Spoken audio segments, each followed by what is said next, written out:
Аз обаче съм спрял звуци. Спрял съм червената светленка. Да нямаме звуци. Не, смисъл тия, нали, штракалките, шатър, глупости, червената светленка. Защото имах много сериозно излияние, да казвам. Казвай.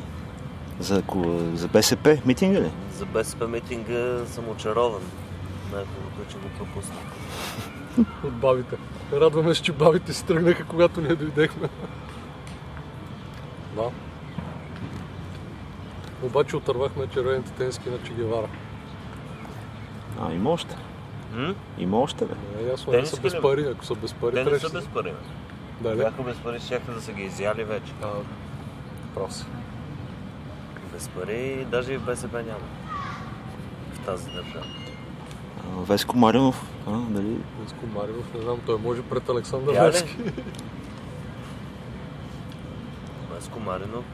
Не можаха с оная подписка във Фейсбук, където нали имаше някаква група така да помогнем на Веско Маринов да спре да пее. Аз до края не се включвах, защото вика, сега човека като го харесват бабите да си пее. Мен не ми пречи, аз не го слушам. Обаче много приятели, примерно 80% от приятели за да спре да пее Веско Маринов. Веско каратиста. Що каратиста, бе?